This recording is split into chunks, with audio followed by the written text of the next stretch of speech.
Hello and welcome to the Battling Barrow and another terrain making guide, and yep, it's another tavern. Remember there used to be a time when people used to say don't bother making terrain of taverns because you're hardly ever there, but in my campaign the Fisherman's Friends, the players' tavern they bought to be their Thieves Guild headquarters, plays a more and more integral part. A lot of adventures start there, a lot of adventures end there, and sometimes in the middle of an adventure we go to the Fisherman's Friend, and there is a lot, the Fisherman's Fiend, and there's a lot going on in there. So I thought I'd build it, and I thought I'd build it using my sort of modular terrain style. That is where you lift the walls off to reveal the floor, so you'd lift the whole thing up. I can show you here using our old small building. So we had this, you'd lift this up to get inside the ground floor, and there'd be some stairs here. These ones just not found, but that show you where to go. And if you go upstairs, you'd put that back on, and you got the upstairs. And if you go upstairs into the attic, you take the roof off. So we're going to make it in that. That's my modular building style. It's my preferred style, so I don't have to keep setting things up. And yeah, also I want to take inspiration from my childhood toys, the play sets in particular, where, say, Castle Grayskull, there used to be little things you could do. It wasn't just a static thing. There'd be a little trapdoor here and a little thing there. So I want to sort of incorporate that into the build. So when making Fisherman's Fiend, I got an Intrepid player to sort of draw out a rough sort of sketch of how they wanted it. So it may not look exactly like this by the end, but we can have the main bar here. Here's the secret meeting room, or not so secret meeting room, with a secret entrance here on a throne, kitchen, stairs, storeroom, little booths here. On the outside, because it's on top of the docks, there's going to be an underwater passage that will lead to the cellar, so their little underwater boat can go in and out. So that's that. So then next step, transfer this to some graph paper where each square here is an inch, so we're going to have 12 by 12, and so we can sort of see examples. You've got something similar here, similar enough. So 8 inches by 8 inches is going to be the public bar, and the booth's going to be just like a couple of inch wall separating them. The private chamber is going to be 4 inches by 4 inches, so a room like that. We have a storeroom here, kitchen's 4 by 4, and then this back bit here is 4 by 4, but it's a hallway with stairs going up. And I haven't really done the top bit yet. I may not do much to it at this moment in time. We'll see how it goes. Now that's going to be the front. You'll notice here that it's going to be slightly L-shaped, as sort of dictated here. So this 4x4 is going to be like an outside path. What I might have is, I've lost my pencil, which is handy. I'll use this one. I found it. Is here maybe a beer cellar entrance just on the outside. So that'd be a little thing that looks kind of like that. Double doors. Maybe stairs going down to the cellar. So there will probably be, yeah, something like that. Yeah, so that's that. So the first thing I'm going to do is get cutting foam. So yeah, this will, even though it's L-shaped, this will be one piece, sort of 12 by 12. So I'm going to cut the foam, glue it on some chipboard. What I'm going to do now is sort of just transfer the measurements. It's all quite easy because it's in pretty much in chunks of 4 really, apart from the main saloon bar, which is 8. So I think the first one we'll do, we'll have this at the back. Although at this stage, doesn't really matter. The back's got, sorry Mike, bonged you with my feather. Okay, so probably have a Intrepid sort of up here on his throne. I don't have the models at hand, so I'm using not Jack Sparrow. And you've worn a few miniatures around, so we've got Hugo. We have Tribal Warriors. Get off it. Yeah, it could work. I think that size room works. You want it oversized. Weird party down there. Yeah, I'm happy with that. Bar area. Yeah, just now for the bar, it's a bit of a swap. I'm actually going to be just using this sort of bar from. No, it does go the other way round. I might be making one, but I might. That's where the boots are going to go. Really, I want it. I don't know. I might be making my own bar. That means that maybe. I might be making my own bar, but I kind of like that. Shame it's the other one. I really want that to be on this side here. So, but anyway, I'll just whack this in now for temporary measure. So we're going to have. If I use these benches.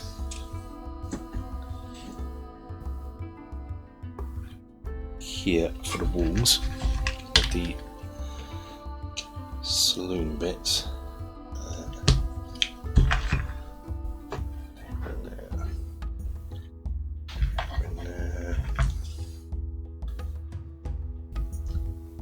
We would have more bar tables than this. Oh, but yeah, I think that's big enough for the saloon as well. Leaving. I'll make sure 4 inches here as well. Maybe a door going out the back here. Door here for the kitchen. Yeah, okay. This is fine. A bit worried about this room here, but I think that's fine. With all the rooms marked out, I can begin to texture them. This section here is on the outside, so I'm going to texture this in the same way as my streets. And then the rooms inside, I'm going to just add in some planking. So here in the main area, the bar is going to be planked. The little annex off from the bar and the room leading to the stairs will be planked. I've done this time before, so I'm not going to cover it here. The kitchen and the storeroom here will be flagstone floors or 1-inch grids, so I'm just going to put those in. The kitchen I'm going to further subdivide to be like a checkered tile floor. Storeroom will have a trapdoor, and this is just made from some chipboard. It's going to be about 1 inch. The trapdoor itself is going to be 1 inch with a frame around the side, and it will be able to be open and closed. So I'm just going to make that here. Everything now gets undercoated in black and then painted up as I would paint tiles. So the outside stone bit gets painted as I would paint my street tiles, and the interiors get painted up various browns for the floor and stone colour for the storeroom, and a black and white checker pattern for the kitchen. The trapdoor gets painted in a wooden brown colour.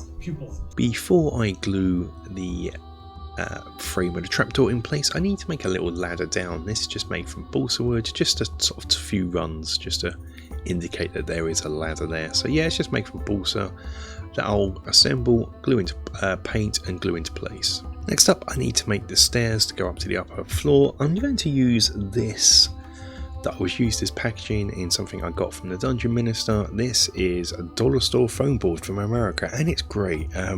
We have foam board in this country. It's not cheap to get hold of. You have to get it from craft shops or art shops, and the paper can be a bit of a nightmare to rip off. You watch these people do it, Americans and Canadians, so they peel it off, and I just look at that wonderment.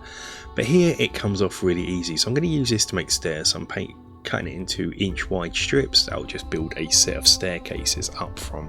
Once these are cut, glued and textured, I can then clad it in a bit of chipboard just to tidy up the front so you don't see the rows of foam board. So for this, yeah, just chipboard, just texturing it up, and I'll glue that into place.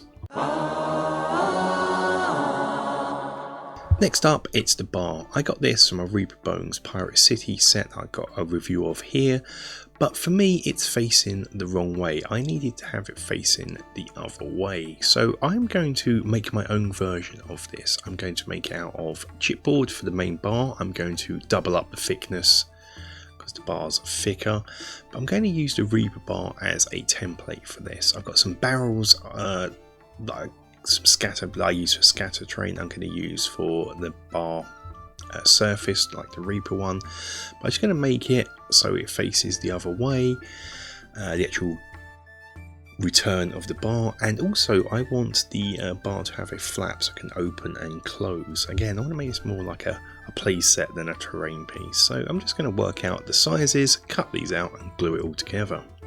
So in the Reaper one it has some metal sort of banding around it, so I'm just using cereal box card to do that. You can see I've textured the bar here and added in some planks. The Reaper one has some rivets. I am not going to do rivets. I will use a sculpting tool to sort of punch in some nail holes where it's been nailed into place. So now I am going to score it in where I want the bar to open, and it's just going to open right at the end. I possibly have to score the bottom as well, just to make sure it opens. And what I decided to do is just to cut a little wedge out rather than just score it, just to make it open and close easier. I'm just removing a fair chunk of card but still have it attached, like so. Next I'm going to take these barrels apart that I use for scatter, because they will be glued underneath the bar to form the bar itself, I guess, the walls of the bar. And with those glued in place, it looks something like this at the moment. Okay, next it's going to be some balsa sort of wood bits to form the frame around the bar. These are just sort of worked out same sort of size as the Reaper Bones ones, and I'm just going to glue them into place with super glue for speed and ease. And with that, it's complete. I'm going to paint it now. I've sort of done it in a sort of slappy chop paint where it's undercoated in black and dry brushed in grey and then the highlight in white. I'm just going to use some contrast paints to get some brown tones onto it. You can of course paint it how you'd wish. The banding obviously gets painted a metallic silver colour and then washed with some black armour wash from Coat d'Arms. I decided to add this little lantern I found in my bits box onto the bar, and also adding, because this bar was known as the Vulgar Goblins, add a goblin that sat on the bar in a cage that Intrepid kept, so decided to add the goblin to the bar. So we're doing the exterior walls, and this works in the same way as the modular buildings. So you lift the whole sort of building up to reveal the ground floor interior. You lift the second floor off to reveal the first floor interior, which is built on top of the lower ground floor walls. See the modular buildings, how I'm doing this. So all I'm doing is just making the outer walls now. This is done using some 6mm XPS foam. Before I assemble it, I want to cut out the windows and the doors. Now the ground floor, I want the windows to be portholes to give it a nautical theme. So I'm just cutting out circles here, and I try different methods, but it's just a rough cut, and then I'm going to use a sort of an implement just to smooth the cuts out and cut out the doors. I've then textured the walls in a sort of planking effect, and what I'm going to do is cut out the circular frames. I've used a Citadel circular base for the window size, so I'm just going to use that and then draw a circle slightly wider for the actual frame and cut that out. Also, out of chipboard, I'm going to cut out the doors. I've done videos about windows and doors, and I'm just using the same methods described there here, and now it's just a case of assembling it, putting it all together, gluing the doors in, the window frames, and gluing the walls all together. I've glued the top floor on, and I've decided on the next floor there will be a little overhang, so that's what you can see here at the front there. But before I glue it into place, I need to cut out the stairwell hole, so I'm just working out where that goes, and I'll also texture it at this stage, put in a planking effect all the way around. And this is what it looks like at this stage, all glued into place. I can now repeat the process for the first floor, the upper floor, and work out the overhang shape and size too. Next, I'm working out the windows for the upper floor. Intrepid is sort of multi-class as a cleric as well, so I wanted to have almost a religious feel to the place as well. So the upper floor are these windows I got for a different project I was going to do last year, but never got round to doing it. So I'm going to use it here. Now the problem is, this was for a project that was going to be a sort of ruined thing with big windows, but these are far too big, so all I'm going to do is chop these down to size. These are MDF windows I've found on eBay. Of course you won't have to do this stage because yours will probably be the right size if ever you make something like this, but I'm just going to make these the right size. And with them all on the right size, I can work out where they're going to go, draw around them and cut out the holes for where they're going to go, as well as texturing all the bits of the upper floor walls. Found for cutting out the windows, it's best to draw around them and then come into my hot wire cutter and place them so one edge is on a planking so I can cut through it with the hot wire cutter, and you won't really notice this, and then just use that to cut around with a hot wire cutter rather than a knife. I just found this easier, quicker and more accurate. And now with everything cut out, I can glue the windows in and begin to assemble the walls. Just to make sure it's all going to look good and fit, I'm going to assemble it on top of the floor underneath, so I know it's all going to fit together and look good. With all the walls glued, I can make another floor and texture that. This will be, at the moment, an attic floor, but of course I could always add a third story if I feel like it in the future, but for now this will be an attic space. But I'm going to texture it anyway now. I won't cut any stair holes into it now, so I don't know what I'll be doing with it, but that'll be something for the future.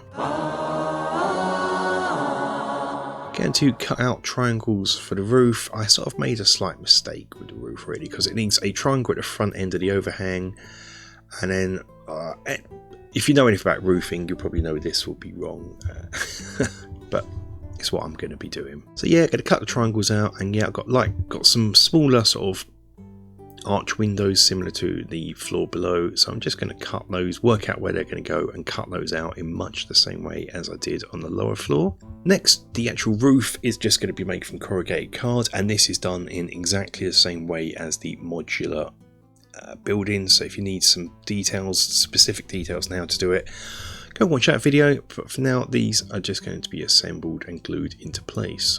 Now time to construct the chimney. I'm just working out where the chimney is going to go, and once I'm done that, I'm going to construct them out of some XPS foam, but the floor, they need to be cut around the floor so they'll fit in nicely. This is the chimney for the main bar, and there will also be another chimney at the back in the kitchen area. Likewise, really, the chimneys are done in the same way as the modular buildings. This one is just longer and bigger, but it's just made from XPS foam, stone work sort of engraved into it, textured, and then put into place. And this is what it looks like at this stage. I'm just going to decided to add a few bits of sort of vertical beams going up and down to add a bit of interest to the place. I'm just going to glue these into place now. These have been pre-textured, pre-cut. They're going to go on the corners and sort of in between windows and what have you, just to break up the boarding a bit, the planking of the walls, and add a bit of interest. Okay, it's all got painted in brown and weathered. You can see the Lake Town video for explanation on the painting scheme I used there. But now I want to get on to adding some interesting details to the external part. And so for this, I turned to the leftovers from my big ship builds. I had these circular things with bits coming out that I'll use as sort of pulleys and wheels, and I want a crane sticking out from the overhang part that I made at the top. So I'm just making that from a balsa wood strip, and yeah, just constructing it from bits left over from the big ship build. These will then get glued and then painted silver. So yeah, once the paint's dry, I just glue these into place. Now these will have ropes hanging from them, so I wanted to get a real sort of fisherman's nautical theme going, so they'll have sort of fishing line, ship's rope hanging from them, dangling down. You see what I mean in a minute. So I'm just working out where I want to put them. I also constructed a basket like I did for the lake townhouses here, and that'll get glued into the front, and I'll glue the crane in here at the top of the overhang that I made, and that will go here with rope dangling and hanging from it too. Take some twine, pull apart the threads of it, cover this in glue. With all that dry, it's easy to manipulate and shape and glue into place, which is what I'm doing here. If you could see, because my hands are in the way. Then go for 2 or 3 loops on each section just to give it that nice feel that rope's travelling through these pulleys. Don't know what this would be used for, but it does add visual interest and a nautical theme. I'm going to add some rope in much the same manner to the crane at the top here, and sort of loop it round and get it all stuck into place. Next up, we are going to do the netting around the bottom, the ground floor. I've done this on my lake town houses. You could use a similar method and material as that. But I thought I'd buy this material, which is this is like a wedding veil material, and I got all this for £3 off of Amazon. So it's going to last me forever. It's like wedding veil material. So I'm thinking for this, I'm going to sort of decorate all around here, sort of have it draping down here, kind of thing. You can see it's really nice scale. It looks really good. It's slightly pink and slightly new, so we'll just deal with that in a minute. So I'm going to experiment just by cutting some with some scissors.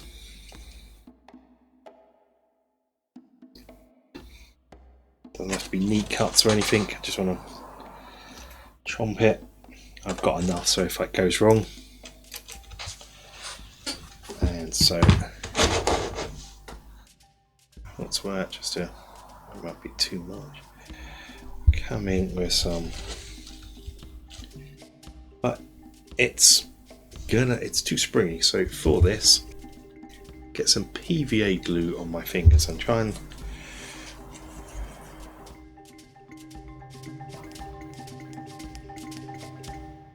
get it just to hold its shape. It might require run it through with fingers and hopefully get it to keep its shape like I did before.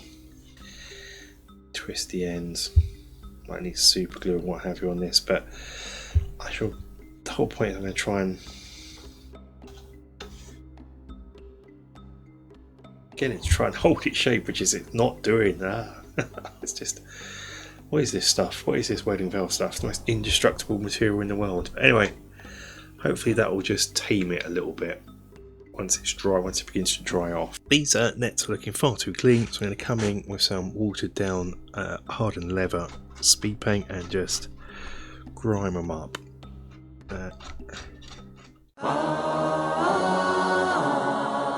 Now this will have interior walls. I want to magnetise into place so they can be removed so you can see. So I'd have the wall of the bar and then the walls, so that would hide the kitchen and storeroom.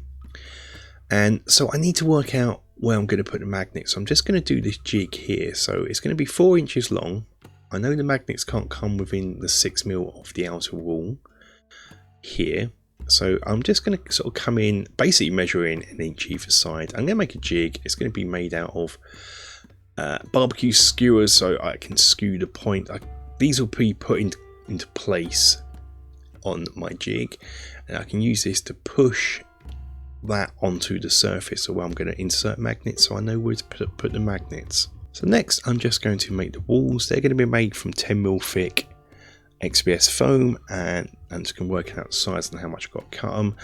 They'll be slightly shorter than the actual outer walls, so the roof can fit on easily and it doesn't interfere. And now with the walls cut and my jig made, I can push the jig into the floor.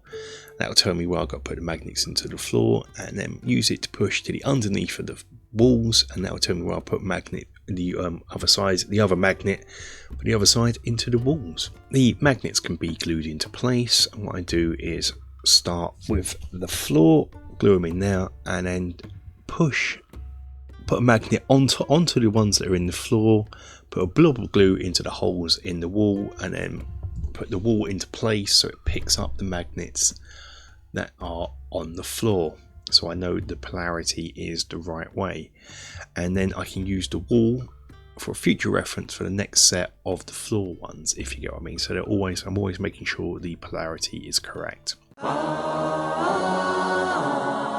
And the last step I'm going to do is do the windows. This is made from some overhead projection stuff.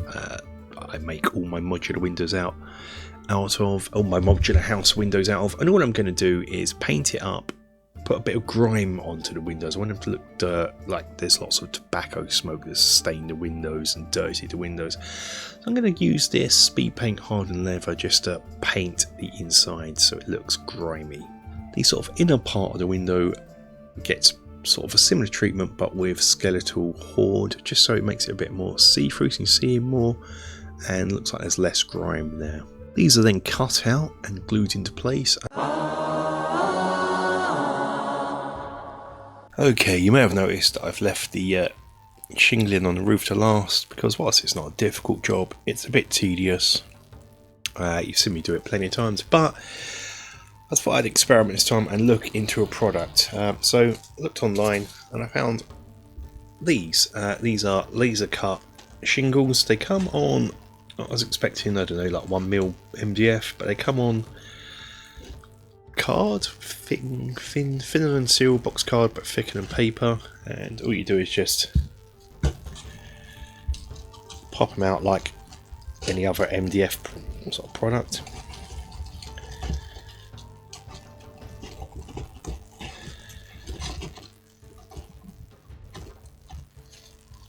And you can fix them as if you would any other product. So I'm going to do that. One thing I might recommend doing is, see here and there, sort of cut here, is maybe just in places nip the corners over just so they're not so look a bit more weathered, so you'd end up with. Oh yes, and they're just affixed in the same way you would do if you were doing homemade shingles. Now I bought 4 sheets. I'm hoping to at least get most of it done. I don't think I'll have enough, so I'll probably have to use some in here as normal. So I'm just going to shingle these, and we don't need to see that because it's not the most interesting of. If you watch any other of my videos, you would have seen this done times before. It's just a case of, especially with a roof like this, angling that like that, and then just offsetting the shingles, and you end up. So they do look alright. These could be great. I'll leave a link to the description. Not affiliated to the company in question, and they probably don't even know I'm doing this, but I'm gonna crack on. And with that, whoa, that's it in. We've pretty much got it built. This is what it looks like. At the moment, we'll have a better look, obviously, in a moment. But yeah, there it is. Really super pleased with this. We'll set it up so we can have a look at it in sort of a bit more detail. But that'll be it for this video. So drop that over there. Thank you for watching. I hope you liked it. I hope you enjoyed it. This will probably be one of the last bigger builds I do. Doing bigger builds but bigger videos. If I do a big build, I'm probably going to break it up into multiple parts. There might be another video in the near future that's a bit long. I want to keep my builds on build videos under 20 minutes. So what I'll be doing is breaking them down into multiple parts. But I hope you like this one. If you want me to build anything, let me know in the comments down below. That would be cool. If you've got any ideas you want to see built, how I'd tackle them. But yeah, we're going to do smaller builds and bigger builds in smaller parts in the near future. But that's it for this one, guys. Thank you for watching. Stay safe, take care, bye bye.